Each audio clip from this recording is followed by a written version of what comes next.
Zonjat e zotërinj, do të zhvendosemi në hapësirën e intervistës. Do të jemi me sociologun politik Ergys Mërtiri. Zoti Mërtiri, faleminderit që jeni në studion e Ora Newsit. Faleminderit juve.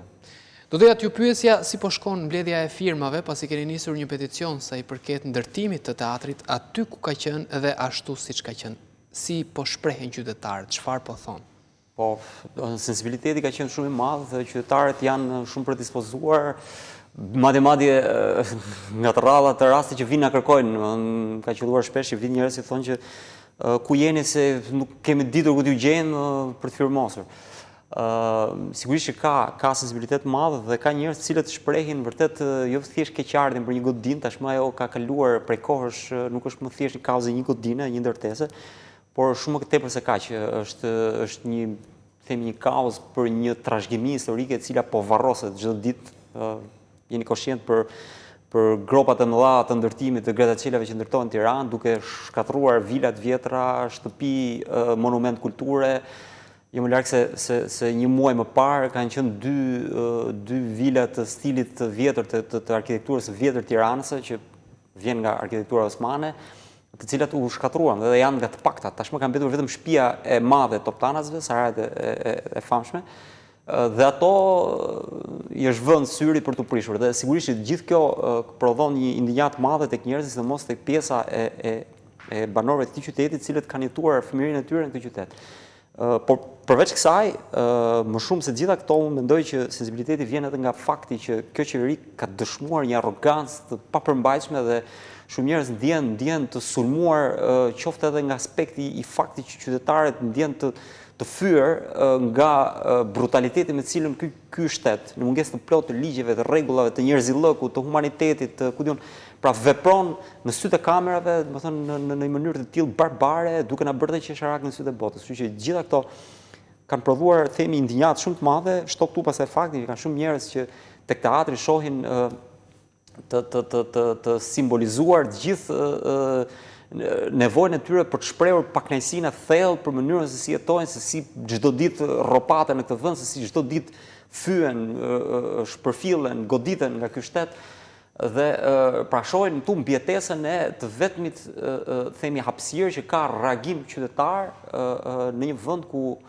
duhet ta themi njerëzit janë në gjumë dhe jo vetëm në gjumë, por janë dhe të friksuar, domethënë unë gjatë gjithë kohë kam qenë në mbledhjen e firmave, po kam qenë edhe në përrethë për të mbledhur firma dhe për të bërë takime me banorë. Dhe shumë njerëz në çdo rreth ku kam qenë na thonë që shiko, mund të mos jemi aq sa duhet, aq sa ju pretendoni të jemi, por të jeni të bindur, na thonë njerëz pranishëm që shumica e njerëzve janë me ju, por nuk vinë sepse kanë frikë. Kanë frikë se ju heqin nga puna. Për shembull, në Lezhë dikush më tha që e kanë kërcënuar, ka pas dy raste në Lezhë që njërin e kam takuar vetë, që e kishin hequr disa ditë më parë sepse kishte bërë një status në mbrojtje të teatrit nga Bashkia e Lezhës. Një status në mbrojtje të teatrit e kishin hequr nga puna në Bashkinë e Lezhës. Ajo mund të ketë pasur gjëra të tjera, por shkaku, pra sebepi, ajo çfarë e derdhi kupën ishte fakti që ka dalë në mbrojtje të teatrit. Më lejo të bëj një pyetje. Nga një krah teatri, po të marrim deklaratat e kryebashkiakut të Tiranës, Zveliaj, të kryeministrit Edi Rama, nuk e di literalisht, po u cilësua si një gërmadh që i përket periudhës fashiste, duhet hedhur poshtë etj etj. Dhe ajo çka paraqitet është një arkitekturë moderne, shumë e bukur, me xhama, me modën e fundit etj etj. A bëhemi më modern duke ndërtuar kulla, duke ndërtuar këto gjërat fantastike me këto arkitektët danez, çdo të thotë ti je modern në Shqipëri në këtë lloj momenti, se po të prishim gjithçka të vjetër për ndërtuar vetëm të reja, a bëhemi me të vërtet modern? Gjë e parë, sepse këtu debatet nuk konsumohen siç duhet konsumohen. Ka një problem shumë të madh në konceptimin çfarë është moderne një herë, domethënë. E para punës ai teatri nuk është jo modern. Është sigurisht një ndërtesë shumë moderne dhe shumë avangard për kohën që është krijuar, pra në gjysmën e shekullit 20, nuk është domethënë themi pra është afër gjysmës, është krijuar në vitin 38. Dhe jo siç thot Velia dhe Rama, pra është një arkitekturë fashiste ndërtuar nga pushtuesit italian për ushtarët e tyre, sepse është ndërtuar që para se të vinte pushtimi italian, është inauguruar ditët e para të pushtimit italian, pra muajt e parë, 2-3 muajt e parë. Dhe nga ana tjetër është një arkitekturë e stilit racional, e cila është sigurisht një arkitekturë moderne, ka element të futurizmit, paktën siç thotë disa urbanistë, paktën në atë që është si direkt në fasadën ballore të teatrit kombëtar. Por gjithsesi, kjo është çështje debatesh, pra sa element futurizmit ka etj, por është një arkitekturë moderne, nuk është një arkitekturë tradicionale, mesetare apo ku diun, domethënë. Por edhe sikur nuk ka rëndësi fare kjo, rëndësi ka që trashëgimia është trashëgimi dhe trashëgimia nuk është diçka e cila konkuron me modernitetin. Përkundrazi, modernia e reja, sepse ne quajmë moderne vetëm atë që ndodhet sot, sipas konceptimit të shumë njerëzve, e reja nuk vjen duke zhbërë të vjetrën, por e reja vjen duke ju integruar të vjetrës dhe duke krijuar një unitet në çdo aspekt. Flasim në aspektin kulturor, në aspektin në aspekt, qoftë në veshje, qoftë në në estetik, në mënyrën se si jetojmë etj. Gjitha e reja nuk mund të vi duke zhbërë të vjetrën, sepse përndryshe ne do mbetemi gjithmonë pa kulturë. Pra kultura do jenë gjithmonë transitive. Në këtë pikë do të ndalim tek një pyetje tejet ngacmuese. Ditën e sotme lexoja mediat amerikane, Christopher Kolombi ishte pa kokë. Pra shtatorët e Kolombit i kishin hequr kokën. Pak ditë më parë kishin dhunuar edhe Don Kishotin e Manches, një statuj të shtatore të Cervantesit.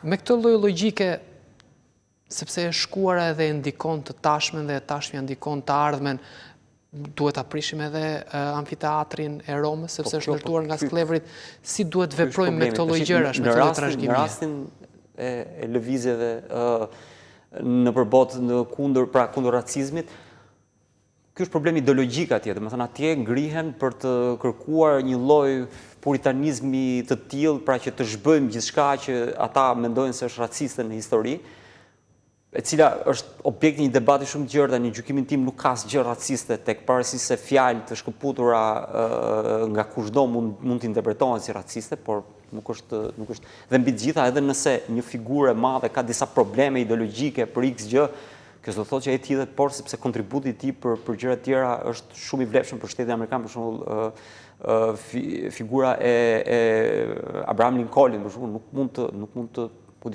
rrëzosh kontributin e tij në themelimin e gjithashtu edhe një shtet fliste për të bllokuar Mark Twainin. Aq më tepër pastaj nëse do fillojmë në këtë formë, atëherë nuk e di, do dalim tek Platoni që ka pasur mendim jo të mirë për gratë, që ka pranuar sklavërinë, Platoni, Aristoteli, të gjithë e kanë parë si normale.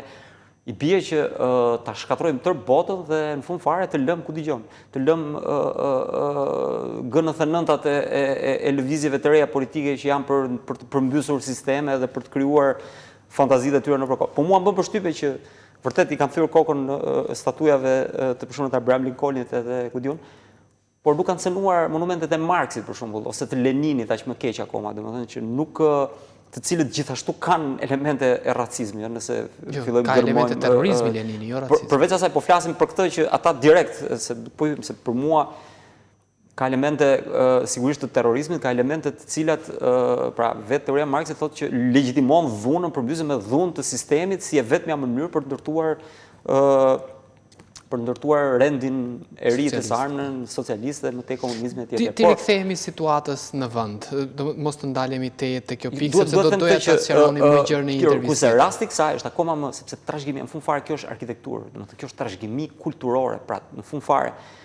Ore, fëmijët e mi do thonë, çfarë ka ky qytet? Do shkojnë nesër në Rom, sigurisht do t'i pëlqejë Roma. Unë nuk po them se trashëgimia po t'i shërojë dhe gjitha trashëgimia e Tiranës mund të krahasohet me atë të Romës, po gjithsesi fëmijët tanë nesër do donin të kishte edhe qyteti i tyre disa vlera, domethënë nëse do kthehet fëmia im nesër nga pushimet në Rom dhe do vi të shohë qytetin e vet që do ketë vetëm ngrehina përbindshë, xhami, pra këtë tallavan, këtë lloj, pra Tirana do jetë një teg i madh Gradaçelash pa kuptim. Atëherë, a do mendoj që prindrit e tyre, gjyshrit e tjerë nuk kanë prodhuar asgjë, domethënë dhe pra Tirana është një qytet që si një qytet, ku diun, naftëmbajtës, është prodhuar nga shkretira, befas ka lindur dhe është zhvilluar dhe është bërë qytet. Po përveç saj, të huajt që vinë etj. Po jo vetëm kjo, këta nuk, ose jo se kuptojnë, se s'duan ta kuptojnë me saktë. Një qytet nuk është thjesht çfarë të ofron ty nga aspekti, pra të ketë supermarketin ke shtëpia, ke shkollën ku diun diku më atje dhe ke 2-3 parqe dhe ke edhe tegun ku mund të argëtohesh.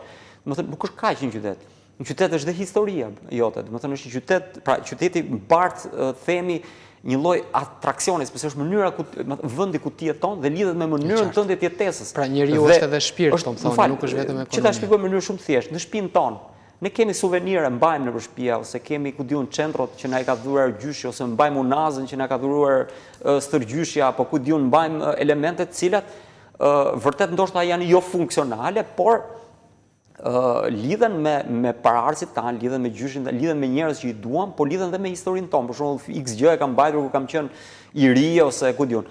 Janë pjesë e jetesës tonë përditshme dhe tillë është një qytet. Nuk mund të shkatrosh ti suveniret e të shkuarës e para. Aq më tepër këto janë funksionale. Aq më tepër që ky teatr nuk është thjesht një suvenir, nuk është thjesht një trashëgimi nga aspekti pra jo funksional, është thjesht nga aspekti i marrëdhënies nostalgjike që ti ke me godinën.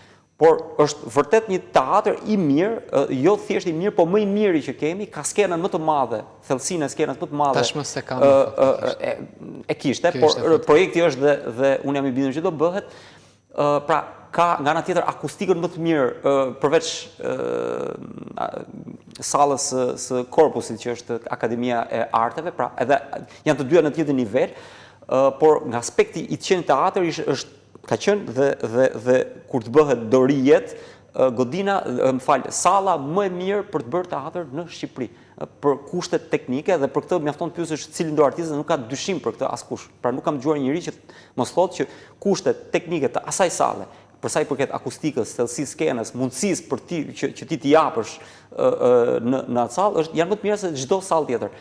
Dhe aq më keq që ky teatr i ri modern që thënë këta, po ta shohësh dhe për masat, nuk ka për masat e dura për të bërë atë çfarë këta pretendojnë se do japin, sepse nëse teatri është i shtrirë me dy godina kështu, këta do ta bëjnë për zgjerin dhe hapësira është shumë e ngushtë, nuk ofron hapësirë as për skenën për ta bërë aq sa ishte, lëre më pasaj për sallë dhe për gjithë gjërat e tjera. Qartë.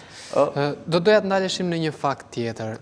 Dy vëllezërit Budina thuhet që kanë rezultuar pozitiv me COVID-19. Ato e mohojnë një gjë të tillë dhe e cilësojnë si lojë të kryeministrit, por në krahun tjetër janë në vetizolim. Si qëndron e vërtet apo si e shihni këtë ngjarje? Ata nuk është se e mohojnë sepse ata nuk mund ta dinë. Ata dëshmojnë atë çfarë dinë. Dhe ajo çfarë dinë ata, që e dim dhe ne se kemi ndetur me ta, është që ata janë shëndoshë mirë dhe nuk kanë asnjë shenjë. Tani ekziston mundësia që ti jesh bartës i virusit pa pas asnjë shenjë, por ekziston dhe drejta jonë dhe të gjitha arsyet e botës për të dyshuar tek vërtetësia e asaj çfarë shteti thotë. E para, vetë vëllezërit Budina thonë që nuk na kanë dhënë asgjë me shkrim. Gjë që themi, nëse vërtet ka një procedurë, atëherë një letër analizash duhet ma japësh sepse është e drejta ime që ta kem zyrtare atë çfarë ti më jep. Tjetra, këta kanë këmbgulur, pra thjesht kanë pasur një person të infektuar nga familja dhe kanë këmbgulur, sipas vëllezërit Budina ka qenë vetë Silva Bino, e cila ka këmbgulur patjetër që këta të bëjnë testimin dhe nga të gjithë pjesëtarët e shtëpisë vetëm këta kanë rezultuar. Pra, këta që ju duhen Ramës, vetëm këta kanë rezultuar të infektuar. Nga ana tjetër, ka pasur problem sepse fëmijët nuk i kanë çuar dot në shkollë, pra Bert Budina nuk në kurse, sepse nga që jati është i infektuar, ata nuk kanë lejuar fëmijët. Dhe ky ka thënë, më bëni të paktën test dhe për fëmijët që ata të kenë mundësi të ndjekin kurse nëse rezultojnë negativ, pra nuk janë të infektuar. Dhe këta nuk i bëjnë testet fëmijëve, por ja bëjnë këtyre. Pra, domethënë ka një lloj selektiviteti, ndërkohë që edhe pjesëtarë të tjerë familjes kanë kërkuar të bëjnë testet dhe nuk ja u bëjnë. Tani, mbi çfarë arsye thonë që nuk ja bëjnë pjesëtarët? Nuk ja u bën, nuk japin arsye, nuk është thjesht nuk ka nevojë. Domethënë sipas tyre. Pra, për çfarë ka nevojë këta? Këta kanë nevojë që të nxjerrin këta të dy të sëmurë me Covid. Nuk ka nevojë që të zbulojnë vërtet, pra nuk janë të rastësishëm në këtë përzgjedhje. Ka një përpjekje për ta përdorur politikisht. Po e lëm dhe këtë. Nëse këta vërtet ishin, atëherë për çfarë ka nevojë kryeministri i vendit për të zbuluar emrat e të dyve në publik, pra për të bërë publik emrat e tyre në Twitterin e tij. Domethënë, këtu pikës pari kryeministri ka shkelur të drejtat e tyre për të pasur, pra për të ruajtur të dhënat e tyre personale, pra që të mos shfaqen publik. Pra këta i bëjnë të gjitha këto dhe nga ana tjetër shkel ligjin e cila përbën një vepër penale, pra është vepër nuk është thjesht e ndaluar me ligj, por dënohesh nëse e Pra bën është këtë. vetë kryeministri që bën publik emrat e Që bën publik emrat e tyre dhe nga ana tjetër është i pari rast që kryeministri bën publike emra. Do thonë nuk ditë pak më parë që ti ketë publikuar emrin e Çfarë mund dikujt. të ketë kryeministri që bën publik Tani emrat e dy dalim vëllezërve? tek aspekti sepse kjo duket që është një instrumentalizim politik. Domethënë e ka se ka Covidin, a ka përdorur këtë nuk mund ta dim, por ne kemi drejtë serioze të dyshojmë sepse mënyra se si është bërë duket që është e qëllimshme. Tani për çfarë e bën? Dy gjëra, pra dy shpjegime mund të kem unë duke u përpjekur të kuptoj cilat janë përfitimet që duhet ketë kryeministri nga kjo. E para, kjo gjë ndodhi ditën kur BE-ja nxorri 15 kushtet për integrimin e Shqipërisë, pra domethënë ku ishte një shuplagë e rëndë për qeverinë, dhe kjo ishte një mënyrë edhe për të spostuar vëmendjen nga ky lajm i cili ishte vërtet i rëndë për vendin. Pra, kur kryeministri thotë që ne po ecim përpara, ne po zhvillohemi, ata dalin thonë edhe që jemi 10 fishi i Gjermanisë me ku diun nxjerrin dhe barcaleta të tilla, marrin këtë lloj goditje nga BE-ja. Nga ana tjetër, po të shohësh gjatë gjithë kësaj periudhe, qeveria ka qenë shumë aktive për të penguar mundësinë që të ketë protesta të vazhdueshme, sepse ne kemi premtuar që do bëjmë një protestë dhe me sa shoh njerëz paktën nga shoqëria civile kanë pasur prirjen për të reaguar dhe për të pasur protesta, dhe pikërisht në këtë periudhë kemi shtim të rasteve te një logjike pra që nuk mund ta kuptojmë do se si ka mundësi që para një jave ishte 2-3, sot është 80-90 ku diun, dhe nga ana tjetër vetë nga pjesëtarët e Aleancës për mbrojtjen e teatrit, këto ditë janë thritur në rajon, në rajonet e policisë për t'ju vendosur gjoba për protestë të paligjshme në datën 17 maj. Që do thotë, pra, para një muaji ata ishin në protestë për të reaguar kundër teatrit dhe sot thriten nga policia për t'i kërcënuar, se do të penalizohen me gjobë, për një protestë të zhvilluar para një muajsh, në të cilën ata shkuan të detyruar nga fakti që kryeministri po prishte teatrin. Nuk është se ne kishim qef të shkonim bënim protestë kundër kryeministrit dhe e bëm të për qefin tonë. Gjë që edhe nëse do ta gjykimin tim, nëse do ta kishim, pra duam për qef. Kryeministri është në rregull, por ne duam protestojmë për qefin tonë, pavarësisht se ka pandeminë, është e drejta jonë të protestojmë sepse është një drejtë kushtetuese dhe nuk ka kryeministër në botë, nuk ka ligj gjendjet e zakonshme çfarë mund të shpik ky që mund na pengojë ne nga kjo. Sigurisht gjendja e zakonshme e përmban këtë lloj pengese, por e përmban duke argumentuar me një lloj proporcionaliteti. Pra domethënë duhet që ky të vërtetoj që dalja jon atje vërtet krijon një problem të madh për vendin, pra vërtet por ne vëretëm që një muaj mbas themi protestës për teatrin, rastet, se çfarë bën, u rritën rastet gjatë kohës protestës teatrit dhe pastaj ranë. Pra, nuk ka sens pra që nga 5-6 sa ishin para hapjes. Gjatë protestës teatrit shkuan në 20-30, në ato ditë diçka e tillë, mbaroi teatri ranë në 2-3 në ditë dhe një muaj më mbrapa rritemi tek 80-ta. Pra, ka calu hate të cilat janë të pa llogaritshme. Pra, nga ana tjetër, protesta nuk ka sjell asnjë pasojë sepse dihet që përhapja ka një lloj kohe të caktuar sa mund përhapet. Dhe pse pra pikërisht tani? Pra pikërisht tani merren njerëz në polici, pikërisht tani rriten shifrat, pikërisht tani nxjerrin me këto lloj marifetesh 2 për pjesëtarëve të Aleancës për mbrojtjen e teatrit me Covid. Të gjitha këto lën shumë për të dyshuar dhe për të menduar që qeveria ka hall të pengojë reagimet qytetare, sidomos për teatrin, sepse kjo do vazhdojë efekti edhe në mediat ndërkombëtare, pra do mbajë gjallë lajmet e mediave ndërkombëtare dhe nga ana tjetër do prodhojë reagime politike ndaj qeverisë në arenën ndërkombëtare për çështjen e teatrit. Vjojnë gazetar të huaj të shkruajnë për teatrin? Ka reagime nga mediat ndërkombëtare? Sigurisht që ka pasur një media më e rëndësishme daneze ka shkruar për teatrin disa ditë më parë, një media gjermane, tash si ja kujtoj emrin, kishte një reportazh fantastik shumë të mirë për prishjen e teatrit. Gazeta ndryshme italiane, gjermane, ka pafund çdo ditë ka dhe reagime. Madje në 17 maj ka pasur në disa prej qytetet e Europës, në teatrot e tyre kombëtare ka pasur grupe njerëz të cilët janë mbledhur dhe kanë protestuar, kanë në shenjë simbolike, dhe duhet të them që jo të gjithë kanë qenë shqiptarë, pra nuk ka reaguar vetëm diaspora jonë atje, por kanë reaguar dhe artistë sidomos për shumë në Itali, ka pasur shumë reagime nga artistë italian, të cilët janë sensibilizuar me të drejtë edhe për faktin që ajo ishte pjesë e trashëgimisë kulturore edhe italiane, përveç se trashëgimisë kulturore të këtij qyteti, dhe pra e gjithë kjo është pra Rama po merr kosto çdo ditë me këtë çështje. Dhe kjo po zgjati dhe do të zgjas. Dhe unë nuk e di se si ai ka bërë llogarit, por mua më rezulton që themi pasoja e kësaj ka qenë shumë herë më e madhe se ajo çfarë ai ka pritur, pra domethënë reagimi ka qenë i jashtëzakonshëm. Ja kuptoj. Zoti Mërtiri, ishte kënaqësi t'ju kisha në studion e Ora Newsit. Kënaqësia është ime.